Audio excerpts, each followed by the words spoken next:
Super Bowl champion Sammy Morris, who spent 2 seasons playing for Mike Vrabel, playing for Josh McDaniels, and also a teammate of Tom Brady. He stopped by the show to share his thoughts on the Vrabel hire, Gerard Mayo being fired, who he also was a teammate of. It also gives us some insight into the college game as well, as he's now back with his alma mater, Texas Tech. That is Foxborough Rush, wherever you get your podcast, Spotify, Apple, Amazon Prime. You can also watch on YouTube, Facebook, or Twitch, and we also go through Jeremy Springer being retained as a special teams coordinator and who the defensive coordinators could be for Vrabel on his coaching staff with the Pats. Now, let's get to the chat. All right, what's up? Welcome in. It's Boston has entered the chat. George Balekji here with Travis Thomas on the chat. And you guys know it, wherever you find your podcast, Spotify, Apple, Amazon Prime, please like, subscribe, download, rate, review. If you're watching on Netson's YouTube page, hit the subscribe button and leave a comment as well, as this is streaming live too. Yep. And we'll bring your comments into the show. Got a packed show for you guys today. We'll go through what's trending, including Josh McDaniels to the Pats heating back up. We'll take a look at the final 4 remaining teams in the NFL. Take a look back at the National Championship game between Ohio State and Notre Dame and who we think will hoist that trophy in 2026. And then we also, as we always do, on the Wednesday edition of the show, do our ringside review with Athan Hristodulu talking about Raw on Netflix. T, how we doing, my man? I'm doing good, man. I'm happy to be back. You know, I missed a couple shows with you, and it never feels good. It feels good to get away from work every now and again, get some time off. Yeah. But I always miss doing Boston Has Entered the Chat with my brother from another mother. So it feels good to be back in the fold with you, my man. I wanted to talk my ish and say I wish I could feel the same, but that was too nice. So I appreciate it, my man. Missed you. Always good to have you back at the desk next to me. See? That's brotherly love. That's that Jersey, Baltimore, That's Jersey right. DMV connect. That's a fact. That is a fact, my friend. Hey, let's get right into it. What's trending? Per Jordan Schultz, the Patriots and Mike Vrabel interviewed Josh McDaniels for their offensive coordinator vacancy. McDaniels is believed to be a top target in New England. And to follow up to that, he's told McDaniels kept his home in Foxborough, continues to live there, clearly has a high level of comfort and a proven track record of success with the Pats under Bill Belichick, plus a strong relationship with Mike Vrabel. So as of the recording of this podcast, nothing has been made official. This is what everyone expected from the start. And I said it to you when the news came out of Mike Vrabel being hired as a head coach. I don't like that the Pats just centering in, honing in, and just, basically settling for Josh McDaniels. But hey, they've done their thing. They've interviewed multiple offensive coordinator candidates from multiple coaching trees, seen multiple candidates come in. Sounds like it's heating up to everything that makes sense. It was seen as the whispers are coming out, Gerard Mayo fired, it was going to be Mike Vrabel. And when Mike Vrabel was hired, it just makes so much sense for Josh McDaniels to be the offensive coordinator. I think it makes sense. I don't believe it's settling for him. I think this is a tremendous move for the standpoint of this is a guy who's going to be here for a duration of time. You hire one of these hot shot, young come-up dudes who are calling plays for you. They're trying to get a head coaching job in 5 minutes. We're not worried about Josh McDaniels, respectfully. Yeah. We're not worried about him getting a head coaching opportunity anytime soon. Not to say he can again. You know, if he works wonders with Drake May, the Patriots, who I believe can, not will, can be a wild card team next season. You start doing that, you get some momentum, couple years here or there, especially while Drake May is still on a discounted price. We know how the NFL works with rookie contracts. But if the Pats can get something going, get some momentum going, I wouldn't be shocked if Josh McDaniels' name starts popping up to be a head coach yet again. I don't know, let's call it 3 or 4 years from now. I could see that. But there's no way in which I see him getting a head coaching job anytime soon, next season, 2 seasons, things of this nature. So because of that, I think you're going to have this guy in-house working with Drake May. And also, let's not gloss over the fact that Mike Vrabel, who is the CEO, head coach of your team, defensive specialist, great. Josh McDaniels can take the offense and free you up to lean in more on the defensive side of the ball. I'm with that too. I'm for all of that. You don't get an offensive coordinator candidate out there with a better resume than Josh McDaniels. He's been coaching in the NFL for 23 years, 18 of those seasons leading an offense, calling plays, and he's an expert at developing and coaching up young quarterbacks. Like, that's where his bread and butter is made. It's a very complex system. It relies a lot on the quarterback at the line of scrimmage, option routes for the wide receivers. He certainly has to adapt his game to Drake May, but Think about what he did with this and Mac Jones in 2021. They were top 10 in scoring, one of the most efficient offenses in yards per play and in the red zone. And think back to 2020 with Cam Newton as well, what he did with all of them. I hate that buzzer. Me too. So much. Me too. I hate that I didn't buzzer. even get time to say I was disappointed to hear he lives in Foxborough because I just assumed this doesn't matter. Hold on. Let me finish my point. That doesn't matter. I don't care where he lives. I don't care where anyone lives. When it comes to the hiring process, I do not care. It could have been Foxborough, Canton, Norwood, Walpole, Rentham. Oh. It could have been in Providence. I do not care. I was thinking Nantucket. He is, no. What, year-round? Anyhow. Yeah, yes. Cam Newton in 2020, he adapted the offense to Cam Newton. Mac Jones in 2021, he had him at a Pro Bowl level, one of the highest scoring offenses in the NFL, and had him very efficient as well. They were averaging almost 3 touchdowns offensively a game with Mac Jones. That would have been 9th in the NFL this past season. You give him Drake May. He knows how to develop and coach quarterbacks. It's going to put a lot of them at the line of scrimmage. But where Drake May impressed me the most, because I expected the arm talent, I expected the athleticism, I expected him making NFL-type throws, was his processing and IQ at the line of scrimmage. But to your point, you hire Josh McDaniels because he's here for the next 5 years. I don't think he gets head coaching interest. I don't think he's here. I don't think he's only going to be here 3 years. If that's the case, go Clint Kubiak. If that's the case, go Chip Kelly. No. You go Josh McDaniels. This is a long-term partnership. He's not going anywhere, in my opinion. Josh, get a compound in Nantucket and take a chopper to the game. He probably has that. You got enough money to do that, baby. I would live that Nantucket life year-round because you can afford it. No. You have Drake May. The whole world's relying on you. The world of New England. You find a studio apartment. You want them to lock in. Walk-in distance from the stadium in the backyard of Drake May's house, and you live there. You attach yourself to this kid's hip, and you just get this team back to being respectful. I can't argue that. I don't want any Nantucket BS. That's what I would do. Nice time out there, though. All right, man. So, Corey Perry. Teammate of Connor McDavid coming to his defense. So this was after McDavid was suspended 3 games and won't be appealing it. He said, why aren't we protecting superstars? Every other league does it. Mahomes, LeBron, they protect their superstars. But for Connor McDavid, and this has been connected to something that's been ongoing. So no one has possessed the puck in the offensive zone more than Connor McDavid this season. But he's 47th in penalties drawn. The last 3 seasons prior, he was 5th in the NHL for players, 1st and then 1st. But McDavid now, the reason Corey Perry's bringing this up, because he had to take it into his own hands. In the last week, he body-checked Alex Laferriere in L.A. and did a chicken wing that knocked out Marcus Johansson, gave him a concussion, and then he cross-checked Connor Garland, and that's what gave him the suspension. Where Corey Perry's coming out and going, if the refs aren't going to help him and protect superstars the way other leagues do, I don't blame him for doing it. And I agree with him on this one. Connor McDavid's like, F it. If no one's going to do anything, I'm done being Mr. Nice Guy. I'll play dirty if it gets your attention. Start treating me like you treat the other players. Like Connor McDavid has the puck more than anyone in the league, and he's 47th in penalties drawn. It doesn't make sense. Not because he's a superstar, but the amount of times he has the puck and he's getting hit, there has to be actual penalties being called, and it's not. I think this is a bigger issue. I think this is a culture issue in hockey nowadays as compared to the past. What I mean is we've always seen stars get jacked up. It's a rite of passage in hockey. Everyone gets lit up in hockey. But if you're a star, you're targeted, and they're coming to take you out, and they mean business. And we've seen this since the beginning of time. Gretzky got blasted. All these guys. I remember Sidney Crosby had so many damn concussions at one point. I was like, I don't even know if he's going to keep playing. And, of course, he did. So I think this is just speaks to a bigger issue in hockey, and we've seen fighting. It's rare now that you get fights. They've tried to take that out of the game. The skills, the speed, all these things, a premium on scoring goals. They're just trying to clean the game up, just like the NFL. Clean the game up, make it faster, more goals, more scoring, more stars like Connor McDavid.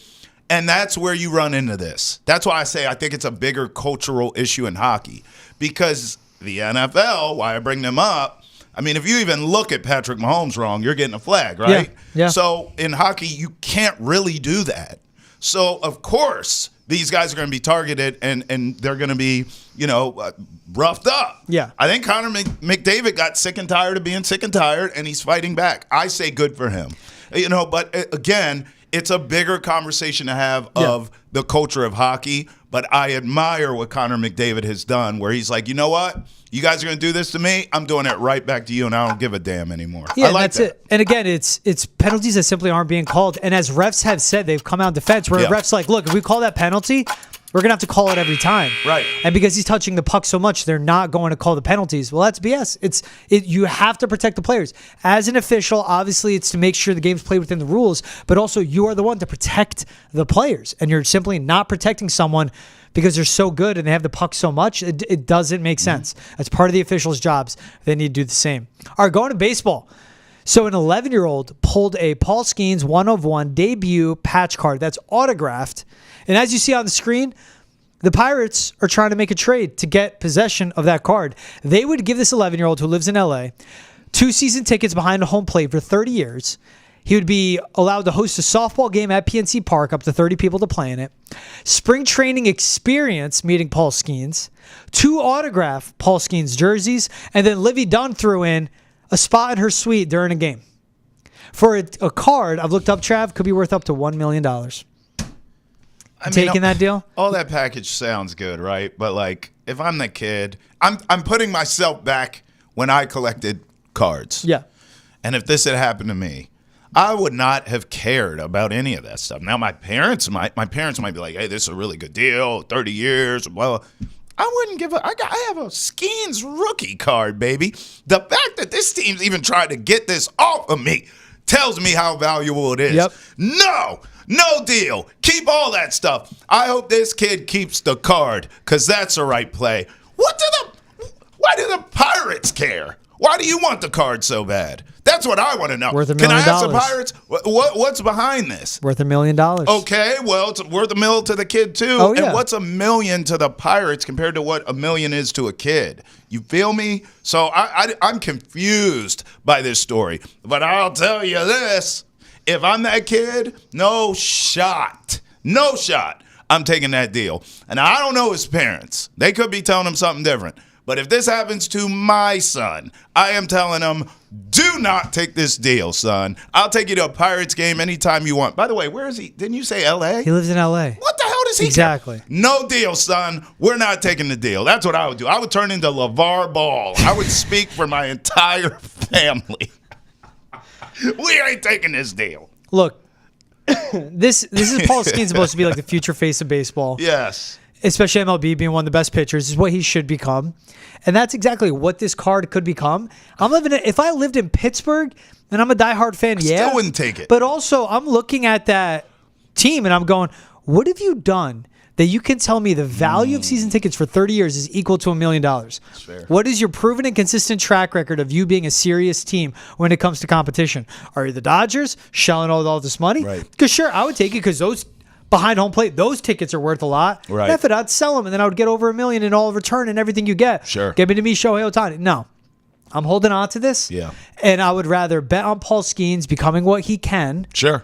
And that card going up in value and that being worth a lot of money over, what am I going to fly to Pittsburgh? No. During the summer? So you're That's like when you me. want to be in LA. You're telling your son, don't do it. Yeah. Yeah, I'm with you. Would you rather have a Wemby or a Skenes? Wemby. 1,000% Wemby. Wemby's a bigger name already. That's going to be worth so much more. He's guaranteed to have a longer runway because in baseball we see with Tommy John and these pitchers' arms all the time, whereas Wemby's likely not going to get hurt ever. You drop Wemby's name anywhere around the world, people know who he is. Yeah, Paul good Skenes, point. people Good be point. like, what? That's Who? a good point. Also, and like Wemby, also marketable. Paul Skenes like hates interviews, very awkward on it. It's just you watch him, you're like, dude, you need to be the face of baseball. You got to do better. He doesn't do that. Now Paul Skenes hates me. He's like, why is this guy What's making this guy's fun of me? problem? What's his problem? I just like to pitch. In respect to that, Paul. Respect to that. P.S. Paul Skenes. Hey, if you're enjoying the conversation, be sure to tune in Monday through Friday to Boston Has Entered the Chat. We talk about all the latest news in sports in Boston, around the country, each and every day. You can find us on YouTube, Twitch, Spotify, Apple, Amazon, wherever else you get your podcasts. All right, Trev. Yep. AFC NFC Championship games are set. They're packed. They're Set in stacked. stone. Commanders at Eagles. Yeah. That's going to be a good one. Yeah. Bills at Chiefs. Yeah. Always classic. Vrabel. He's on your God brain. Dang it. He's on your brain. Vrabel's right there in your medulla oblongata. Mahomes, Allen, 9. But Vrabel could be. Vrabel could be in that situation. Yeah, I mean, you really can't. Let's start script Allen, it. Mahomes. You can't really script it better. Well, even just a 4, right? Yeah. Like, I'm just thinking. Yeah, I know the Commanders shouldn't be here in theory, right? But they're Cinderella. the way they're winning. They're Cinderella in this bunch, and also you're getting that Eagles Washington rivalry. You're getting the Philly-Washington rivalry that's a gift that always keeps giving. And then obviously Bills-Chiefs is the modern day that, right? So I love it. I love the Final Four teams here. I don't think you could script it better. I'm a little surprised to see the Commanders here, but here they are. As far as the games, I mean, Bills and Chiefs, everything in me is not only rooting for but also just logically, I think the Bills are a better team. I mean, this is, I'll be honest, and I said this to start the season. I just didn't know if it would be their year. This is the best offensive iteration of the Bills since Josh Allen, in the Josh Allen era. And the reason I say that, and I said that coming in, was I don't think Josh Allen at his best, this is something to think about with Drake May too as the future unfolds. Josh Allen at his best is more efficient, doesn't turn the ball over as much. He's not tasked with literally carrying the franchise on his back. When you have receivers, weapons, Gabe Davis, Stephon Diggs, that's what you're doing. You're saying, okay, Josh, go be Superman and get us to the promised land. And I'll be doggone if he hasn't almost done it several times. Why I thought coming into this season, I turned out to be right, that this is a better offense for Josh Allen's skill set is because you're taking less off, you're taking more off of his plate, and you're putting less pressure on him with James Cook in that run game. Mm-hmm. I watched that in the game against the Ravens. They bullied the Ravens. They were smacking them in the mouth, pushing them around. Hey, that's how you win playoff football. So everything in me tells me the Bills are going to win this game. But damn it, man. It's Patrick Mahomes. I can't explain it. I don't know what's going on. It's the same thing people outside of this town felt going against Tom Brady. Brady didn't have the best teams. Brady didn't have the best weapons. Brady didn't always have the best defense. Didn't matter. Situational football, he was the best there ever was. And he always had the best coach, too. Absolutely. Mahomes is right there with both. So I think the Bills are going to win. Nah. But if the Chiefs win, are any of us shocked? No. It's how I went into the AFC Championship game, the divisional game before setting this up when it was Bills-Ravens. I trust Josh Allen. I don't trust Lamar Jackson. I trust John Harbaugh. I don't trust Sean McDermott. And Sean McDermott almost came around, bit himself in the ass in the divisional round game himself. Right before the half, Joe Brady going conservative with his play calling. And I don't know if there is a detachment between Brady and McDermott in that situation because they come out, run out of the shotgun, makes no sense. They're kicking the Ravens' ass at the line of scrimmage. And then all of a sudden they turn up the heat and start going downhill running. And Josh Allen bails them out with rushing touchdown right before half. Is that McDermott getting Brady's ear? No. Go for the touchdown. We're not settling here. I'm not sure. But it's overall of, man, the Bills forced 3 turnovers and then just got by winning. Like just by 2 points winning that game. Where Mahomes hasn't thrown an interception in almost 2 months. That team hasn't had a turnover in 8 games. They protect the football. It's not pretty. It's not entertaining. Even if you're a Chiefs fan, you get frustrated watching it. You don't like what you're viewing, but they find a way. And it was the sequence of, you take the penalties aside, the Chiefs would have been here with or without the refs and the Will Anderson call and all that, right? They would be in this situation. It's Mahomes throwing that touchdown pass to Travis Kelce as he's basically falling down and Kelce gets open because that's what they do. Yeah. And then the defense turning around, sacking C.J. Stroud on 4th and 10, forcing a turnover on downs. They keep it close late in the game. They smother you. And that's how I think it's going to be.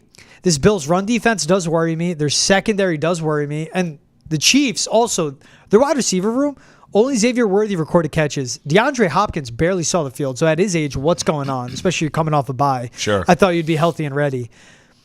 This Bills defense worries me. The offensive line is great. Josh Allen is great. He is the offense. He carries it. The running backs with James Cook and Ray Davis are great too.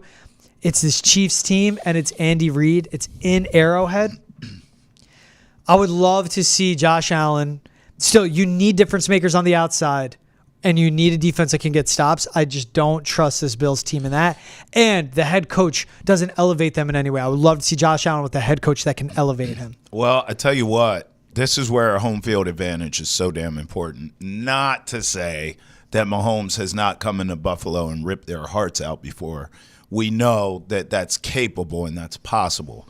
But if you're a Bills fan, be honest. Or if you're a bettor who wants to back the Bills, be honest. Wouldn't you feel so much damn better if this game was in Buffalo and those fans were drunk, jumping through flaming tables? Of course you would.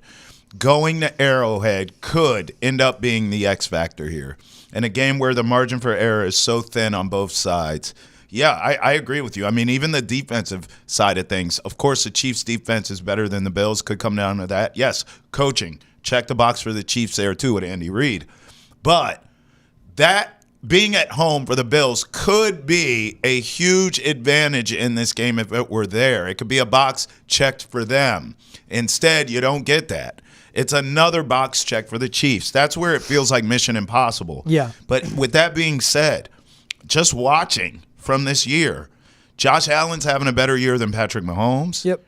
I think this Bills team is better than the Chiefs. I really do. Just from what I've watched all year. The way the Chiefs have won, the ugliness, the barely getting by week to week. And then the Bills have been fantastic. They've lost a few games, but the Bills have been fantastic overall from end to end, wire to wire. And my gut tells me, my logic tells me, destiny tells me, not only could the Bills win this game, but if you can finally slay this dragon, the Bills should win the Super Bowl. Like, if they beat the Chiefs, I'm betting on the Bills. I don't give a damn if they play Eagles, Commanders, or whoever you pull out. It could be the 85 Bears. I'll bet that the Bills win the Super Bowl. But I say all that to say, I just don't know how can you really feel like this team's going to win when you're dealing with the Chiefs, who just figure it out every single time, no matter how ugly it is. The home field matters. That Chiefs defense, man, they had 8 sacks on C.J. Stroud, 14 QB hits. This Bills offensive line is much better. Josh Allen is a much better quarterback, more mobile than C.J. Stroud, obviously, and has been great at avoiding sacks and turnovers as well. Gets the ball out, knows how to extend plays. It's the Bills defense that worries me. Can you get stops? Now, the Chiefs offense has struggled to get to 30 points, so we'd see. But that Bills defense struggles to get stops. And look, what we're getting, I mean, with Allen, Mahomes, 9, this is the 9th installment of the two. We've seen them meet in the playoffs before, where overtime and a coin flip decided it. That's why we have the new rule. Mahomes, Allen, what I love about this, no matter what, this is Brady Manning. This is now. It's the 2 best quarterbacks in the league by far, 2 of the better offenses. The reason these teams are where they are is because of the quarterback, and that's what we get with it. Yeah, he's got to stay healthy. But I think Brady Manning may end up being Mahomes and Burrow, because if Josh Allen does not win this one, he is never beating Patrick Mahomes. I'm sorry. No, there's no way I would buy that. He's never beating him. He only keeps getting better. He's literally put together his best season. And this is supposed to be a Bills team that was resetting. Burrow's beat him when it counts. Yeah, Burrow beat him in an AFC Championship game, but we get these many installments. Yeah, that's fine. But like, he doesn't get them now, he'll never get them. No way will I buy that. This team keeps getting better. His wide receiving room stinks. Like, Keon Coleman is his best receiver on the outside, or Khalil Shakur, or checked out Amari Cooper. The secondary they find ways to win. The Bills do as well. I mean, even go back to last game. It was 30-21. And what did it come down to? 2.5 minutes left. Yeah. It's 4th and 2. If you settle for a field goal, it only makes it a 5-point game. Bill said, F it, we're going for it. You have to get up 2 touchdowns on the Chiefs to win. And Josh Allen literally scores on that play. I think what they get with this one, I think it's going to be a classic. And the outcome of this does not, to me, decide the legacy between the two. They are both so good every time they meet. And they're going to meet up a ton. This is the Chiefs' 7th straight AFC Championship game. Josh Allen's learning what it takes to get that point. Let's see him stay with Joe Brady, or if Joe Brady leaves, it's going to keep happening. Yeah, look, I disagree. I think Josh Allen's going to be there, obviously, because he's Josh Allen. But I think if the Bills lose this game at this point, you got to start really looking at that franchise and thinking what changes, wholesale, Fire Sean sweeping McDermott. changes Fire can Sean we make? McDermott. Maybe. That's it. But that's a big deal. That's what I would do. There's no guarantee you go get some great coach either. I just think this is the season they've had, how they're constructed. They play very Chief-like right now. Defense, run the ball. Yeah. This is it, bro. I mean, you got to stand in the center of the ring and handle the punches and punch back. As far as the NFC goes, again, I mean, it's the same thing here of the Commanders feel like the team of the moment. They are behind Jayden Daniels. I love Terry McLaurin on the outside. I think Dan Quinn's doing a tremendous job. I think that defense is playing above their skis.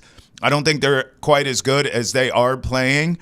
And it feels like the Commanders should shock the world, continue this Cinderella run, and make it to the Super Bowl.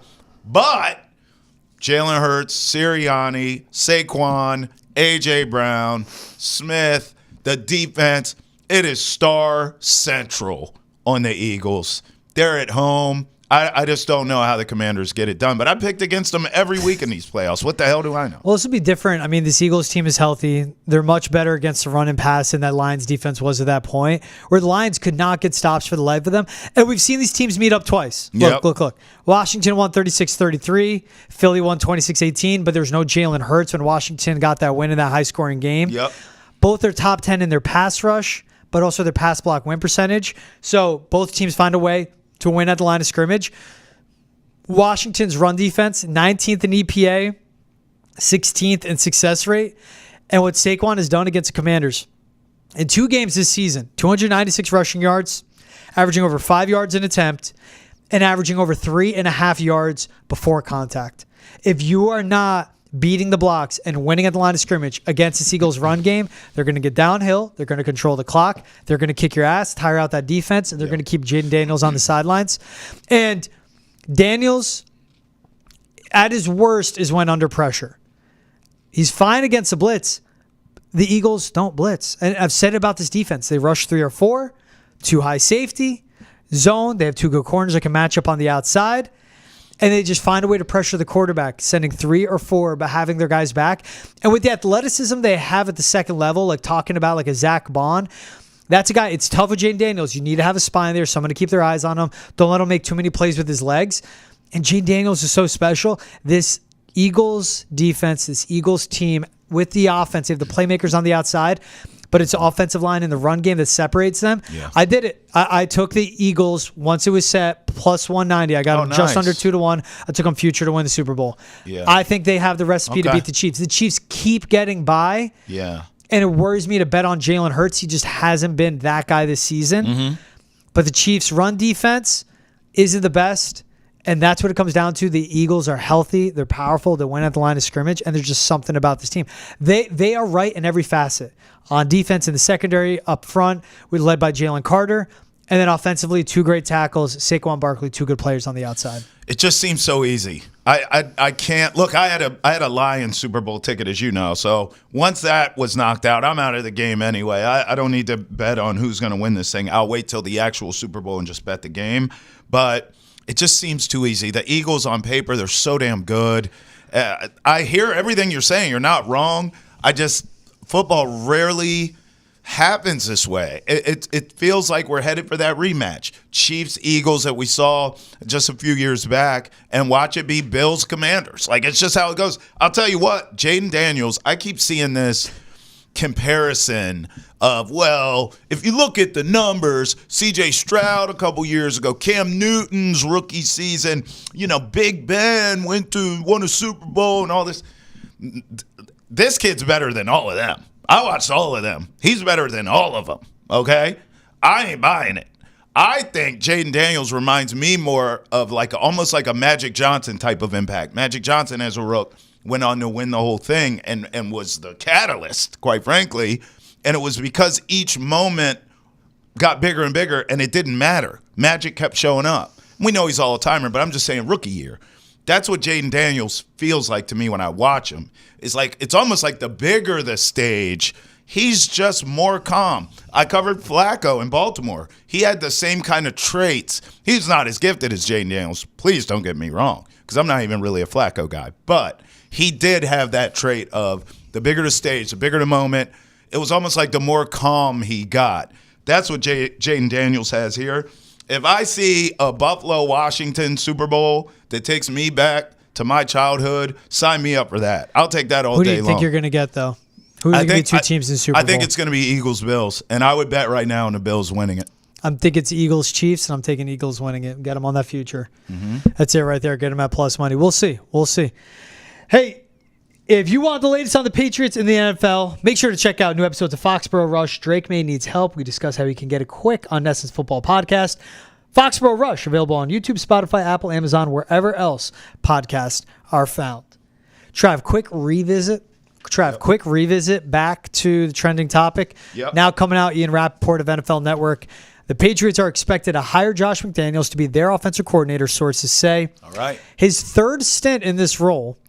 The favorite all along, he interviewed today and solidified today being as in on Tuesday. And solidified his standing. Now he'll join Mike Vrabel's staff and work with Drake May. So now Ian Rappaport reporting that it's going to be Josh McDaniels. All right. As of the recording of this podcast, nothing official from the Patriots' end. Keeps pointing back to it, and we opened up the show with it. It's a right hire, and I think it means long-term that it makes sense for the team and it makes sense for Drake May. I tell you what. No one should be happier, as we look at the tweet from Rappaport here, no one should be happier from this news than Drake May. Yeah. Of course Vrabel's happy. Of course McDaniels is happy. Of course Robert Kraft, who's familiar with McDaniels, is happy. Pat's Nation, we're all happy. No one is ecstatic as Drake May because, my God, he said everything right in his rookie year.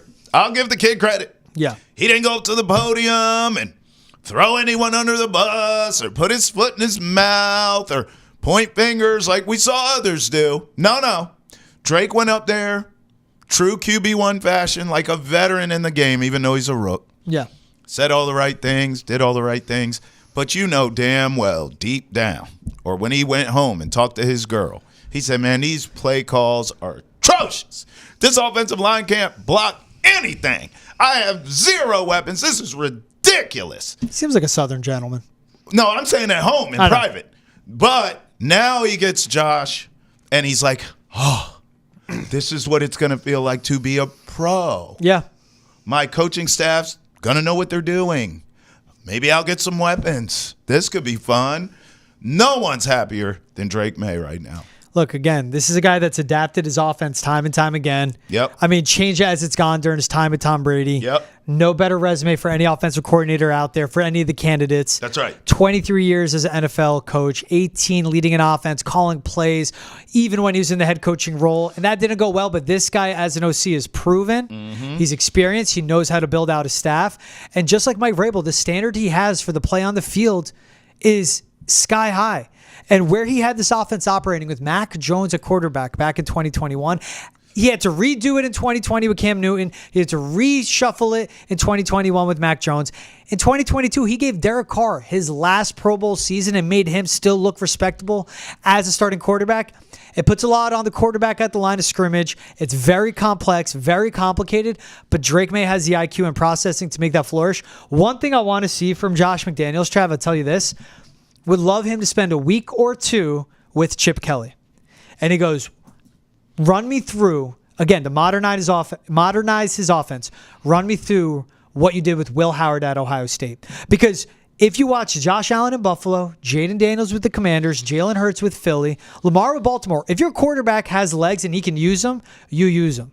And what he was doing with Will Howard in Ohio State, quarterback-driven concepts, design runs, RPOs, read options, moving the pocket, sprint outs, making him bring out the strength of a Will Howard. 6'3", 235, I said it. Drake May, same build, plus arm, much faster, just better in every facet of being a quarterback.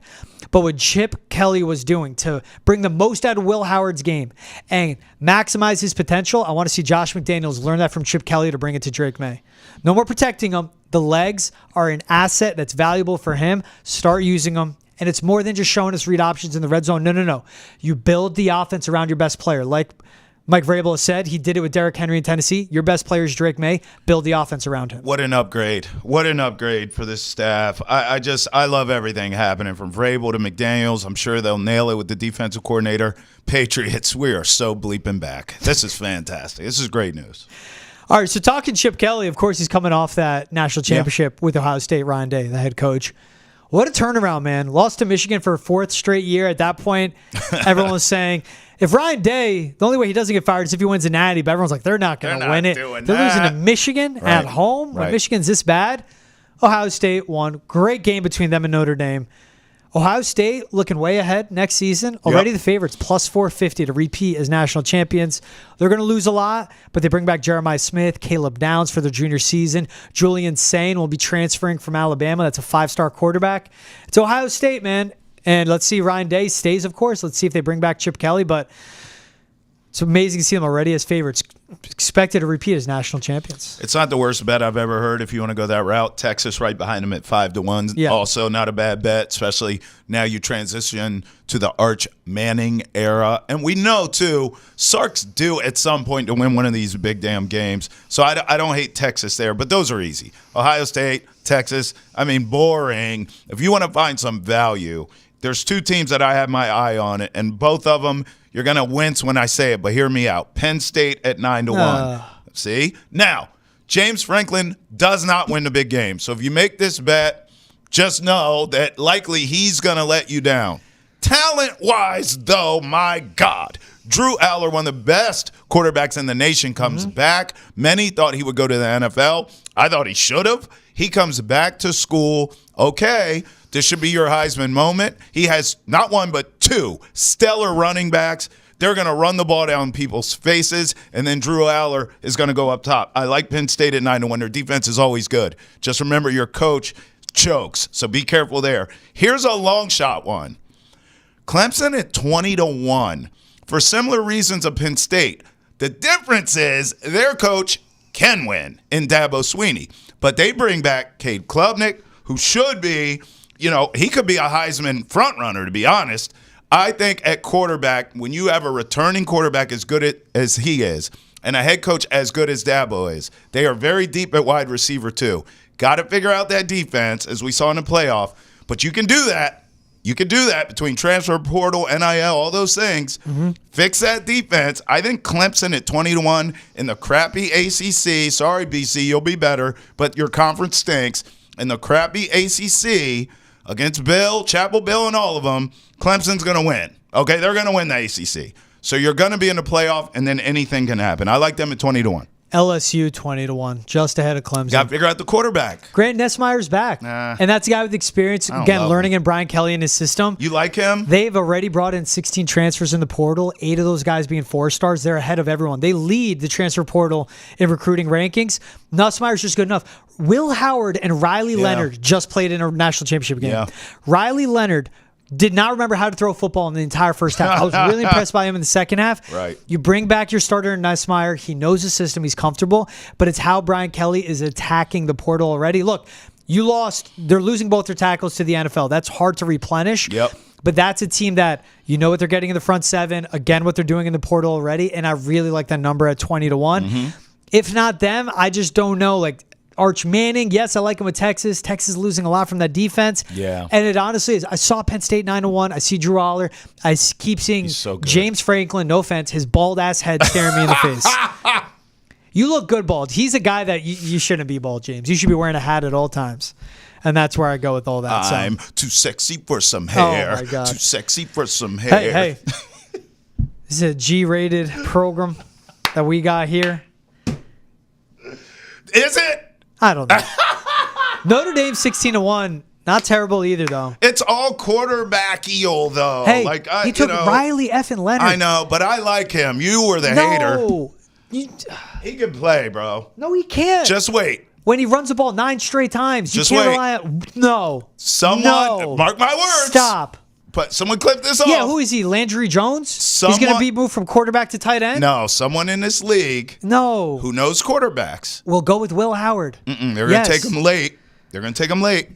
Someone in this league that knows sales is going to take Riley Leonard and open up a bunch of Lexus dealerships. Nah, bro. Riley Leonard Lexus. Just remember. Come on down. Buy yourself an SUV for your family. You told me all this when I suggested Notre Dame would be in the Natty, and you said no way because of him, and they got there because of him.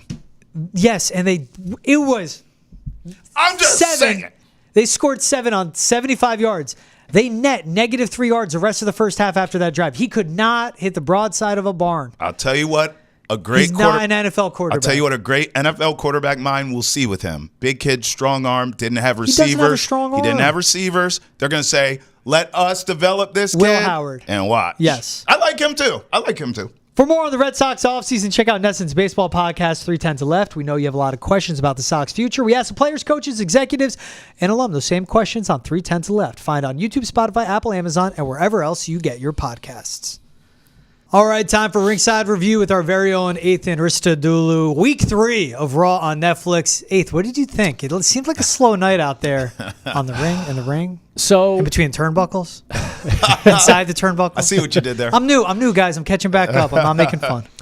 So I don't know if I would say slow is the term. I just feel like the Netflix debut maybe set expectations extremely high. And so it's kind of, they're doing a good job of building towards a few different things that I think we're going to end up seeing. And this is like the direction of WWE right now is the long game. They are so long game focused with a lot of things right now. And we're in a weird transition period where Netflix debut wrapped up a bunch of stuff, so now we're setting the table again. So I think it's just kind of like a bit of an adjustment. But there were definitely some highs and lows from this, or excuse me, just highs that I really, really want to focus on for today's discussion that we have here, especially to do with CM Punk and John Cena, and we'll get to that in a second. But I thought it was a good show. I think you're being kind, because I'm going to tell you what I saw.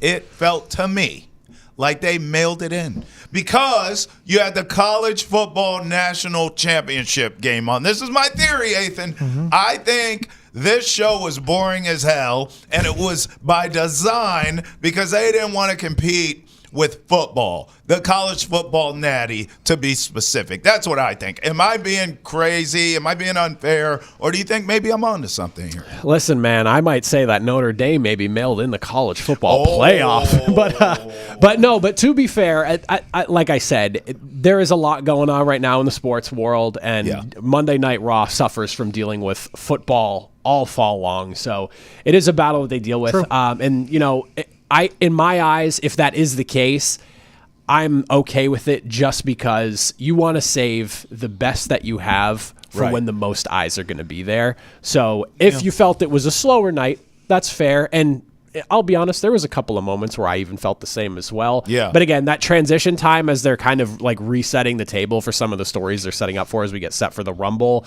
Elimination Chamber, and then into WrestleMania, this is kind of like the perfect opportunity to have maybe a slower night. Look, when I'm watching it, though, there was some good action in it. CM Punk.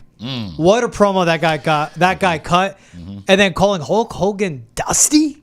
Yeah. Like, he dropped that, man. And I was like, all right. Like, no one gives an F about Hulk Hogan anymore. I mean, that guy, I'm all for it. Man, that was wild, though, to me, to see CM Punk go at the Hulkster like that. Yeah, Dusty. listen, CM Punk is definitely one of the guys that knows how to like read the room, and he's got the temperature of his audience. And the way I see it right now, nobody is as hot as he is on the mic. And Punk is in that controversial spot right now where there is still a large audience that is not thrilled with him being back and getting the push he's getting because he left for so long. But nobody can capture an audience the way he does, and he held nothing back to anyone, because I mean he called out Sami Zayn as well. Like he was pulling no punches, and I love what he's doing here. The other person that he mentioned in that promo, though, that you talked about, and this is something that I hope we can really get into here, is John Cena, and we literally cannot see him right now, and I'm kind of curious as to why. Yeah, that's what's interesting. It's supposed to be the big retirement tour for him, right? And it's like, where's he been? Well, I mean, CM Punk's been calling him out, too. I wonder, and I'll ask you this, Athan, do you think this is a setup here? Do you think CM Punk and Cena maybe face off or get into it at the Royal Rumble to set up something later on? Because that's where it feels like it's headed to me. Unfortunately, that seems, and I don't want to say, unfortunately might not be the right word. Unfortunately for me, somebody who grew up on John Cena and wanting to see him as much as possible during this retirement tour, it feels like they're using Punk to potentially set that up and then roll from there. If I was a betting man right now, the way I'm kind of envisioning this all get laid out now, where this is now the second week in a row, CM Punk has come out, name dropped John Cena, and he's made it clear prior to this too in interviews outside of the wrestling shows that he wants maybe one more match with Cena during this tour. They're going to use him to keep name dropping him. We'll get to the Rumble. There will be the inevitable face-off at some point, whether Punk's already in the ring, Cena's already in the ring, the other person's music hits, they enter the ring. I am full and ready for that stare down. Yeah. And we talked about this a bit last week with the Royal Rumble discussion and who I think is going to win. This is how fluid wrestling is. The back-to-back segments of name-dropping Cena now is leading me to believe that maybe one or the other costs that other a shot at winning the Royal Rumble and really setting a stage for a Mania match between the two. Oh, interesting. I think what the big towards the end of the night too, I don't know what's going on. You got to kind of catch me up on this one, but Drew McIntyre, Seth Rollins, there's a lot of talk about betrayal. I know there's some bloodlines going on with Roman Reigns as well. I mean, where do those guys stand, especially with everything that happened on the turns? And basically, it just seems like McIntyre's trying to bring Rollins back. I don't know if Rollins is on board. Where do they stand in all this? What's going on with them? Yeah, so it's a very complicated relationship going on right now, and this goes back, several years with the whole bloodline storyline and kind of the reign of terror Roman Reigns had for some time. And then it culminating last year at WrestleMania, where it basically took not just Cody, but Cody and a lot of people, Kevin Owens included in there, and some others who had to help him along the way into ultimately defeating Roman at the main event last year. And now you have a situation where Roman has come back. He was given a hero's welcome by the audience, and unfortunately for some people within the business, Roman Reigns was looked at as a good guy because he had Solo Sikoa turn on him and take over his tribal chief role, and he kind of became the enemy of everyone else's enemy, and in that same vein ended up turning everyone into allies to go against this new common enemy. And now you have guys like Kevin Owens and guys like Drew McIntyre that are running around asking, well, what are we all doing here? Why are we helping Roman Reigns after he just literally reigned terror over us for 4 years, and everyone came together to help him defeat Solo Sikoa on the Netflix debut of Raw, and we're basically back where we all started, and that seems to be the point that Drew and guys like Kevin Owens are all trying to point out to all the faces of the company now. Athan, I know he's not on a Mount Rushmore, but as long as he's been doing it and as prolific as he has been, while we're talking about him, where do you think Roman Reigns, when it's all said and done, because he still has a lot of career ahead of him, even though he's accomplished as he is, where do you think he's going to end up ranking? Like, are we talking, could you see a Roman Reigns as like all-time consensus, all of us sort of agree, top 10, top 20? I mean, is this what we're talking about with this guy, do you think? Because I think he's an all-timer already, and he still has a lot of career left. Yeah, listen, I mean, there are old heads that'll probably disagree with what I'm going to say here, and, maybe there is a tiny bit of recency bias sprinkled into this, but I'm somebody who appreciates the time of wrestling before I started watching, the time that I did watch, and now the time that is going on presently.